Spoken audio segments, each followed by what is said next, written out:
Picture a city of 1 million people, packed into wooden tenements 7 stories tall, lit by open oil lamps, with no fire hydrants, no pressurized hoses, and barely any spare water to begin with.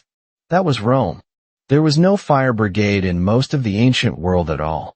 Rome eventually built one anyway, 7 cohorts, 1,000 men each, every cohort covering 2 of the city's 14 districts around the clock.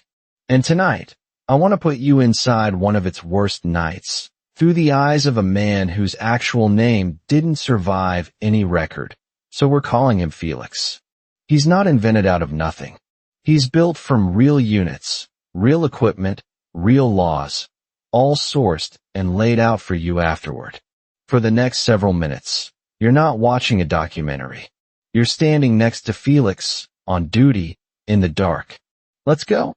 My name is Felix. I was born a slave. I am, for now, a freedman, which in Rome means almost free, with a clock running. I am a vigil of the 4th cohort. 4th year of 6. If I make it to year 6 without dying or deserting, the law gives me something my old master never could, citizenship.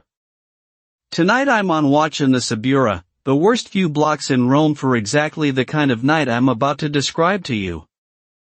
The Subura at night smells like 100 small fires that haven't gotten out of hand yet, wood smoke, hot oil, the iron tang of a blacksmith's forge that never fully cools.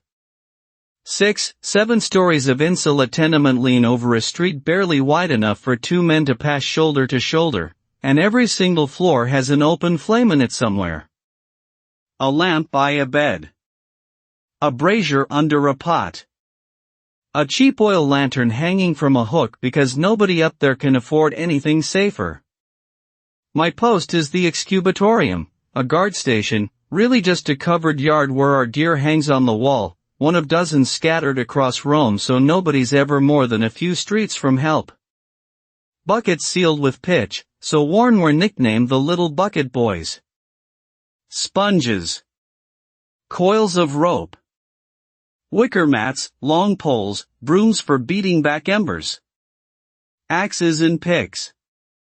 Ladders stacked against the wall, taller than any of us. A couple of hand pumps we call siphons, 2 men work the lever, and at full strength they can throw a stream of water clean over a 2-story roof, 20, 30 feet into the air if the men on the lever have the arms for it.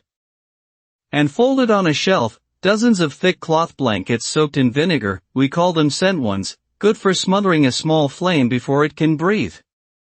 None of that, by the way, is the thing that actually saves a street. I'll get to the thing that actually saves a street.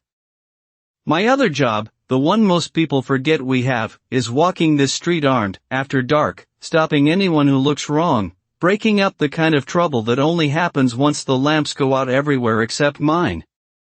Out here, the man who starts the fire and the man who steals from the house next to it are very often the same kind of trouble, and I'm the only law walking past your door tonight. My captain answers to a tribune, the tribune answers to the prefect of the whole watch, and somewhere above all of us sits a magistrate who can sentence a convicted arsonist to the mines, to exile, or worse, depending on how he's feeling that week. None of that paperwork is on my mind right now. Right now I'm just listening to the street, the way you learn to after 4 years of this. It starts the way it always starts, not with a roar, but with a smell change. Lamp smoke turning to wood smoke, coming from a window 3 doors down. By the time I reach it, the inside of that insula is already glowing orange through the cracks in the shutters. Here's what almost nobody outside Rome understands about a night like this. We don't have a way to put out a fire like that. No pressure main, no hydrant, nowhere near enough buckets of water to drown a burning 7-story building before it spreads. The water and the vinegar blankets are for small fires, the ones we catch in the first minute. This one is already past that. So the order isn't more water. The order is open the gap. My captain points at the house next to the burning one, untouched, innocent, somebody's home, and says one word, down. We don't hesitate, because hesitating is how a fire eats a street instead of a house. We go in with falses, long iron hooks on poles, and dolabri, heavy axes, and we start tearing that second house apart. Hook the roof beam, haul together, pull the whole roof down into the street. Lever out the support posts. We are, on purpose, destroying a building that isn't burning, as fast as we possibly can, so that when the fire reaches that spot, there's nothing left standing for it to climb onto. I should tell you, this wasn't always how Rome handled fire. Older men in my cohort still talk about a rich man from generations back, Crassus, who ran his own private fire crew. His men would show up at a burning building and do nothing, just stand there while the owner panicked, until he agreed to sell the place to Crassus for a fraction of its worth. Only then did the firefighting start. That's gone now. We're paid by the state. Nobody on this street is buying anything tonight. We're just trying to make the fire run out of houses to eat. We get maybe 2/3 of that second house down before the wind turns against us. It's a dry wind, the kind that makes torches bend sideways, and it picks up a sheet of flame off the burning roof and drops it onto the house on the other side, the one we hadn't touched yet, hadn't even thought about yet. Now we have 2 buildings burning in one gap that's already too small. My arms feel like wet rope. I've been swinging a dolabri axe for what might be 20 minutes or might be an hour. Time stops meaning anything once your hands are this tired, and somewhere in there I stopped feeling my hands at all and just watched them keep moving. And then the owner of the next house in line, the one we now need to tear down to save the rest of the block, comes out of his own front door and will not move. He's screaming that his wife is still inside, gathering what she can carry, a few coins, a wedding chest, whatever a person grabs in the last 30 seconds of owning a home. My captain is screaming back that there is no more time, that the wall behind her is about to catch, that we pull this house down with or without her things in it. People are pouring into the street now, neighbors hauling mattresses, a man carrying an old woman on his back, someone's goat loose and panicking between everyone's legs, a child crying for a cat nobody is going to go looking for tonight. Smoke is thick enough that I can't see the building 3 doors past the fire anymore, and my eyes are streaming so badly I'm half guessing where the wall even is.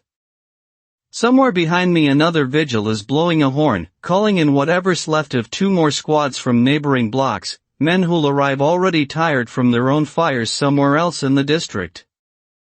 For one oddly second I think about my own 6 years, about how close I am and how little any of it would matter if a wall came down on the wrong side of me tonight.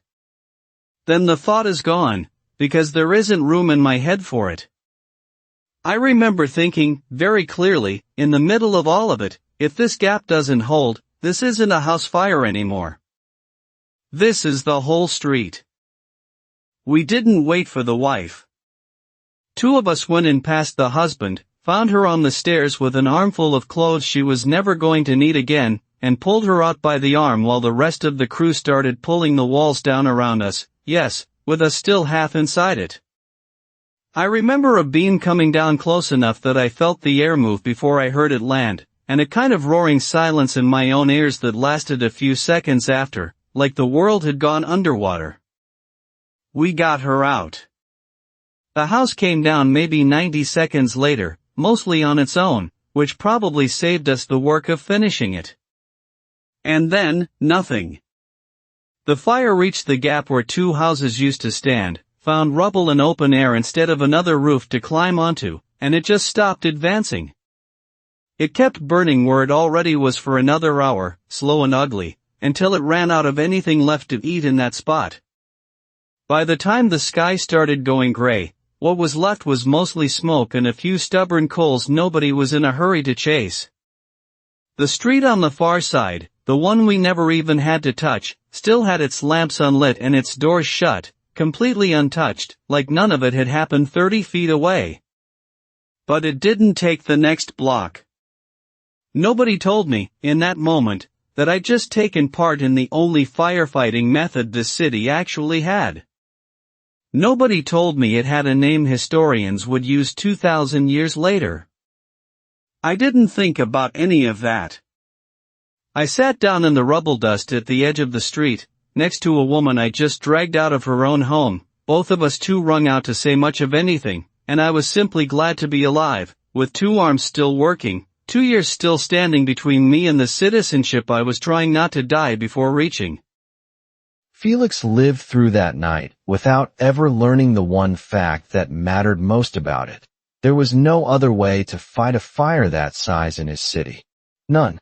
Rome went centuries with no organized public answer to fire at all, and when one finally arrived, in the year 6, under Augustus, it wasn't a better water system. It was an organized way to destroy things on purpose, faster than the fire itself could. A firebreak, in plain terms, clear a strip of nothing in the fire's path, and it starves before it reaches the next street.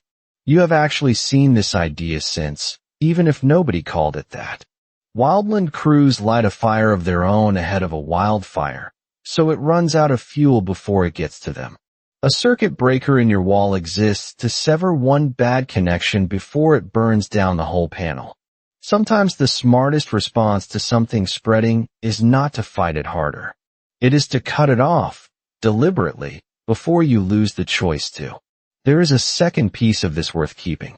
Before the vigiles existed, Rome's closest thing to firefighting was privately owned. Men like Crassus, whose crews would show up at a burning building not to put it out, but to buy it cheap off a terrified owner while it was still on fire. The state-run service that replaced that was not more advanced. It was just aimed at the right outcome. Your house not burning, instead of somebody else's profit. Worth remembering next time private is automatically more efficient gets thrown around like it always cuts in the homeowner's favor. Now it's your turn. What's the modern version of tear down the house next door before the fire gets there in your own work or your own life? The call that looks like overreacting right up until the moment you realize it's the only thing that actually works. Drop it below.